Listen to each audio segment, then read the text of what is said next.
Bismillahirrahmanirrahim. Assalamualaikum warahmatullahi wabarakatuh. Salam sejahtera untuk kita semua. Perkenalkan, nama saya Arsy Maskada Cayano, salah satu mahasiswi dari Universitas Mataram, program studi pendidikan matematika. Video kali ini bertujuan untuk memenuhi tugas akhir semester pada mata kuliah pengantar pendidikan dengan judul pembahasan atau judul materi yaitu statistika.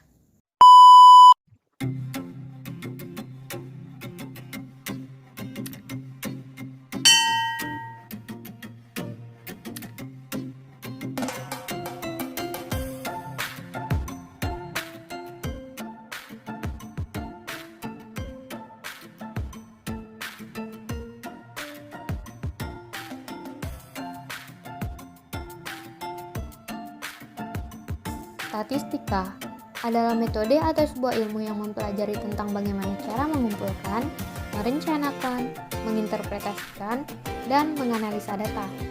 Dalam statistika, kita mempunyai dua cara dalam penyajian datanya. Yang pertama yaitu penyajian data tunggal. Nah, dalam penyajian data tunggal, kita memiliki 4 cara untuk menyajikan data. Yang pertama yaitu tabel, yang kedua diagram batang, yang ketiga diagram garis, dan yang terakhir adalah diagram lingkaran. Setelah saya akan memberikan contoh penyajian data tunggal. Nah, sebelum saya memberikan contoh penyajian data tunggal, kita harus memiliki data terlebih dahulu. Di sini saya sudah menyediakan data dengan data yaitu 4 bidang studi yang disukai, dengan data 15 siswa yang menyukai matematika, 10 siswa yang menyukai kimia, 10 siswa yang menyukai biologi, dan 5 orang siswa yang menyukai bahasa Inggris. Yang pertama, saya akan menjelaskan penyajian data tunggal dalam bentuk tabel. Nah, dalam bentuk tabel ini kita harus memiliki 2 kolom. Kolom pertama diisi dengan bidang studi yang disukai atau pada umumnya disebut nilai, dan kolom kedua disebut frekuensi. Nah, pada bidang studi yang disukai, kita akan mengisi matematika, kimia, biologi, dan bahasa Inggris. Nah, pada kolom frekuensi, kita akan mengisi data siswa yang menyukai bidang studi tersebut, yaitu 15 orang yang menyukai matematika, 10 orang yang menyukai kimia, 10 orang yang menyukai biologi, dan 5 orang yang menyukai bahasa Inggris, dengan jumlah atau total siswa yaitu 40 orang. Yang kedua, ada diagram batang. Nah, pada diagram batang ini kita akan menulis 2 garis. Yang pertama yaitu garis horizontal yang dimisalkan sebagai bidang studi yang disukai, dan yang kedua yaitu garis vertikal yang dimisalkan sebagai data siswa yang menyukai bidang studi tersebut. Nah, di sini saya menggambarkan matematika dengan warna biru, kimia dengan warna hijau, biologi dengan warna biru muda, dan bahasa Inggris dengan warna ungu. Karena matematika disukai oleh 15 orang siswa, maka diagram batangnya akan tepat di angka 15. Nah, sementara kimia tepat di angka 10, biologi tepat di angka 10, dan bahasa Inggris juga tepat di angka 5. Selanjutnya ada diagram garis.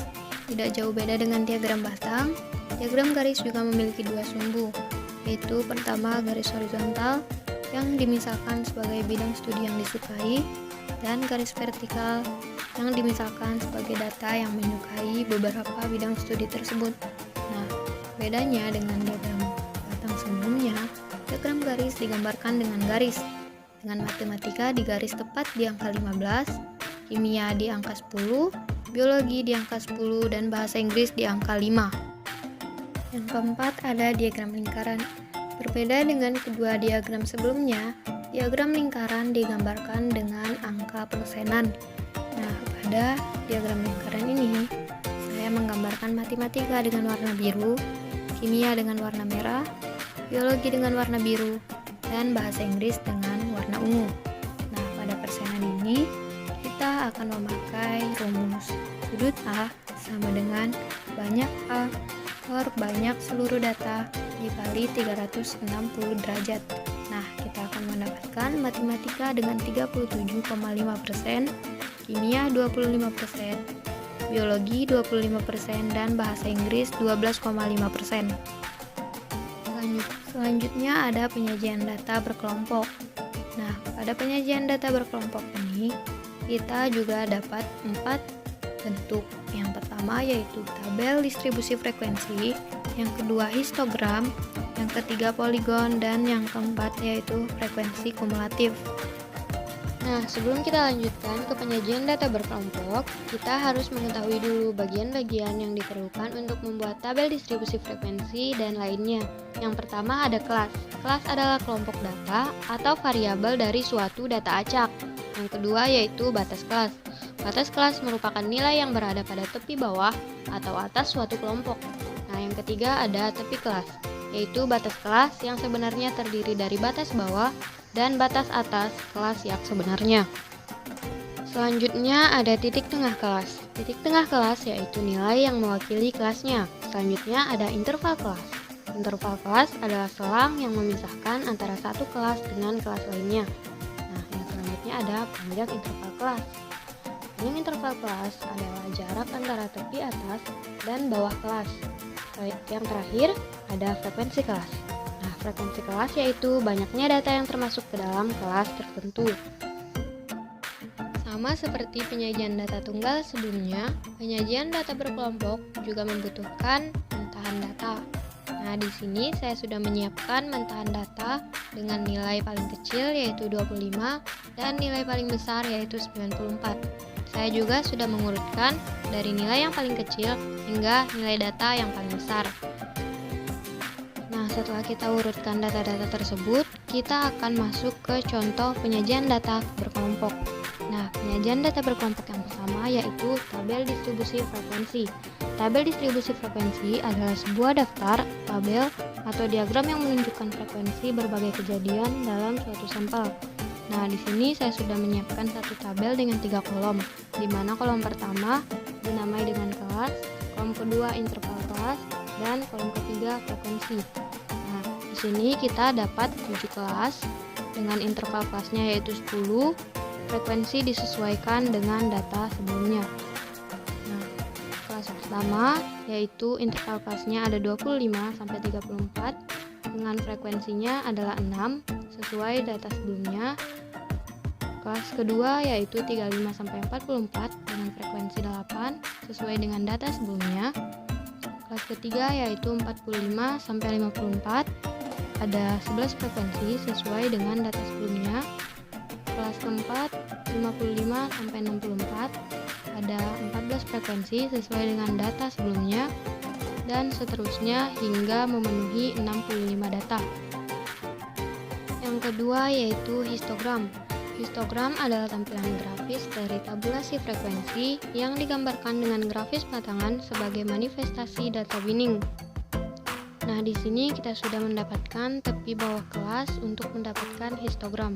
Nah, dengan rumus tepi bawah kelas yaitu tepi bawah kelas sama dengan nilai A dikurang 0,5.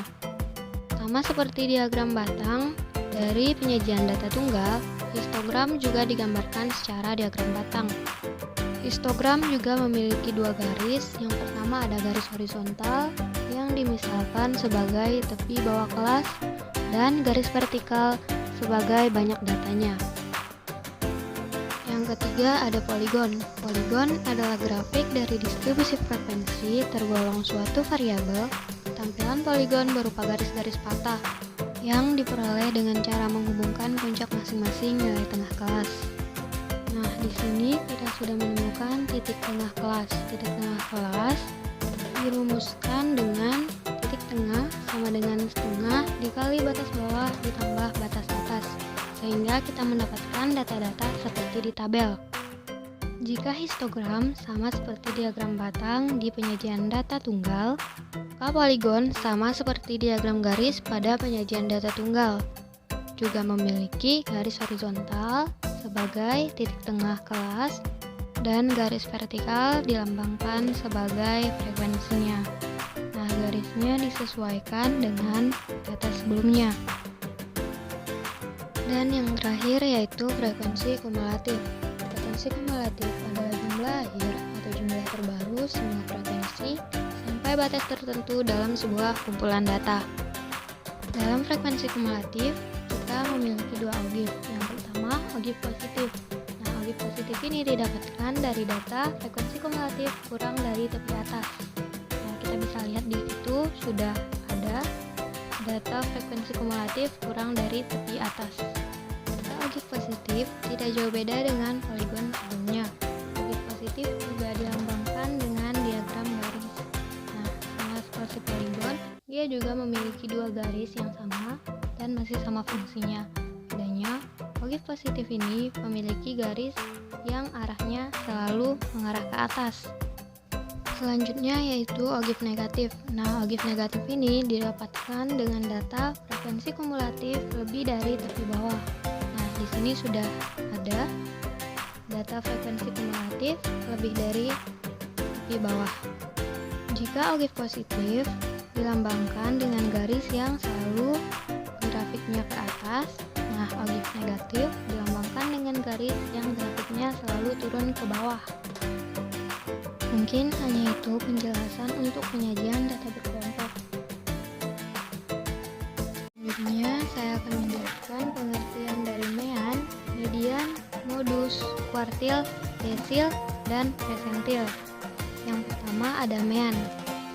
Mean yaitu nilai rata-rata yang didapatkan dari hasil penjumlahan seluruh nilai dari masing-masing data, lalu dibagi dengan banyaknya data yang ada. Nah, kita bisa lihat rumus di sebelah kiri itu rumus penyajian data tunggal, dan untuk yang di sebelah kanan itu rumus penyajian data berkelompok. Yang kedua yaitu median. Median merupakan nilai tengah dari kumpulan data yang sudah diurutkan. Nah, median ini memiliki dua rumus untuk penyajian data tunggal. Yang pertama yaitu median ganjil, dan yang kedua yaitu median genap. Dan rumus median pada penyajian data berkelompok bisa kita lihat pada slide selanjutnya.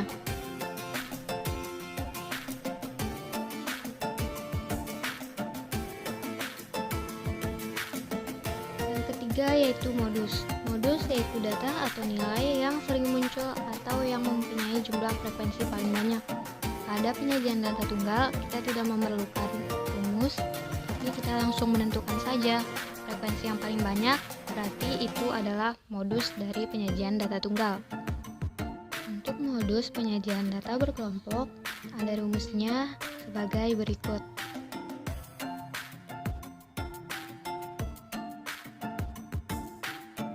Keempat yaitu kuartil. Kuartil adalah pembagian data menjadi 4 bagian dengan jumlah kurang lebih sama.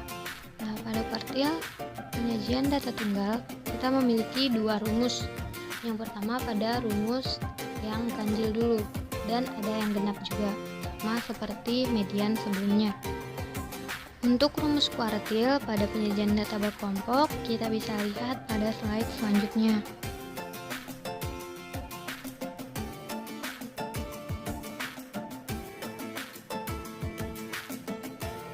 Yang kelima yaitu desil. Desil adalah pembagi data menjadi 10 bagian yang sama rata. Nah, untuk penyajian data tunggal, rumusnya dirumuskan sebagai berikut. Untuk rumus desil penyajian data berkelompok, kita bisa lihat pada slide selanjutnya.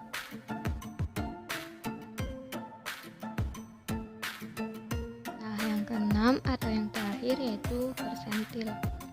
Persentil adalah istilah dari statisma untuk membagi data menjadi 100 bagian yang sama rata. Kita bisa lihat rumus persentil untuk penyajian data tunggal di bawah ini.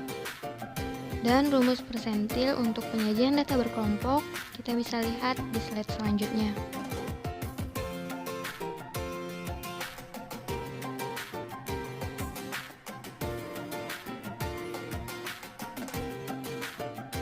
Tidak sadar kita sudah di penghujung video nih. Baiklah, terima kasih. Mungkin hanya itu saja yang bisa saya jelaskan tentang statistika. Jangan lupa subscribe, like, and comment, dan aktifkan lonceng notifikasinya agar kalian tidak ketinggalan video media pembelajaran lainnya. Terima kasih telah menonton video ini. Assalamualaikum warahmatullahi wabarakatuh.